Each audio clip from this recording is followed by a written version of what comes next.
নমস্কার বন্ধুরা, আজকের ভিডিও নিয়ে চলে এলাম কিভাবে দরখাস্ত লিখতে হয়। হয়তো ব্যাংকের পাসবই হারিয়ে গেল, থানায় একটা মানে ডায়েরি নম্বর প্রয়োজন। থানায় কিভাবে, অনেক সময় আমরা ভয় খেয়ে যাই, থানায় কিভাবে ডায়েরি লিখবো।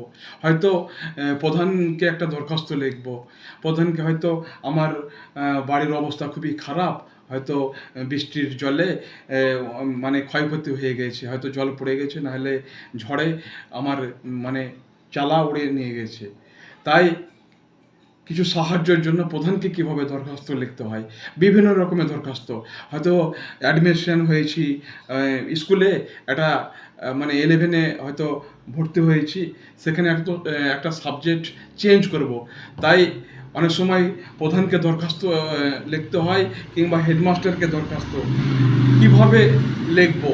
কিন্তু আমরা অনেক সময় ভয় খেয়ে যাই, কিন্তু দরখাস্ত লিখতে সবাই পারবে যদি পড়াশোনা, হয়তো মাধ্যমিক যারা দিয়েছে, অনেক সময় দেখা যাচ্ছে তারা কিন্তু দরখাস্ত লিখতে ভয় পায়। তাই আমি একটা দরখাস্ত লিখেছি, দেখুন, এটা ব্যাংকের পাসবই হারিয়ে গেছে, তাই থানায় একটা ডায়েরি নাম্বার প্রয়োজন। ব্যাংকে গিয়েছিলাম, ব্যাংকের ম্যানেজার বলল যে একটা ডায়েরি নাম্বার নিয়ে এসো, আমি ব্যাংকের পাসবইটা আমি দিয়ে দেবো। তাই আমি একটা দেখো, থানায় ডায়েরি করেছি, টু দি ওসি খড়গ্রাম। আমাদের থানা হচ্ছে Khargram police station, post plus PS Khargram, district Murshidabad. Subject, এখানে সাবজেক্ট লিখতে হয় কী বিষয়ে আমি মানে ডায়েরিটা করব। তার জন্য ব্যাংকের পাসবুক হারিয়েছে, তাই নতুন পাসবুক পাওয়ার জন্য থানায় ডায়েরি নাম্বার প্রয়োজন, বিষয়টি লিখলাম। এবার আমার স্যার বলে, আমার নাম আমি গোবিন্দ দাস, গ্রাম ধনিগ্রাম, পোস্ট অফিস নোনাডাঙ্গা, থানা খড়গ্রাম, জেলা মুর্শিদাবাদ।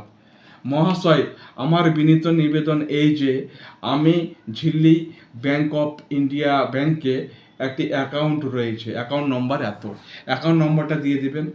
কিন্তু আমার অ্যাকাউন্ট পাসবইটি ব্যাংক থেকে বাড়ি যাওয়ার পথে রাস্তায় হারিয়ে গেছে। হয়তো কালকে হারিয়ে গেছে, কালকের ডেটটা দিয়ে দেবে। আজকে 16 তারিখ, কালকের ডেট হচ্ছে 15/12/2024 তারিখ।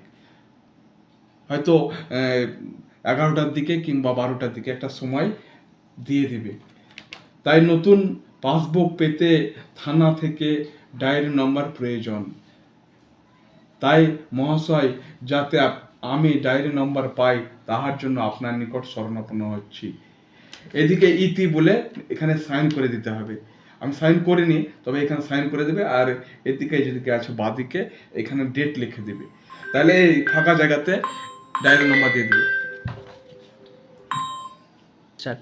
তাই মহাশয়, কিভাবে দরখাস্ত লিখতে হয়, হয়তো ব্যাংকে হোক কিংবা প্রধানকে, টু দি প্রধান, ঝিল্লি গ্রাম পঞ্চায়েত, আমাদের পঞ্চায়েতের নাম হচ্ছে ঝিল্লি গ্রাম panchayat, post plus PS Khargram, post Nonadanga, PS Khargram, district Murshidabad. তাই হয়তো থানাতে কিংবা পঞ্চায়েতে যে কোনো জায়গায় যদি যাকে দরখাস্ত লিখবে তাকে লিখবে, প্রধানকে হলে টু দি প্রধান, ঝিল্লি গ্রাম পঞ্চায়েত, পোস্ট নোনাডাঙ্গা, পিএস খড়গ্রাম, মুর্শিদাবাদ। এবার প্রধানকে কি বিষয়ে দরখাস্তটা লিখবে যে আমার বাড়ি। তাই সকলকে জানাই আমার আন্তরিক শুভেচ্ছা ও বুক ভরা ভালোবাসা। যদি আমার ভিডিওটি ভালো লাগে, তাহলে হয়তো একটা কমেন্ট কিংবা লাইক করে দিবে। আমি ভালো সবাইকে, যদি আমার ভিডিওটি ভালো লাগে তাহলে আমাকে সাবস্ক্রাইব করে দিবে এবং ফলো করে দিবে, লাইক কমেন্ট করে দিবে। সকলকে জানাই আমার আন্তরিক শুভেচ্ছা ও বুক ভরা ভালোবাসা।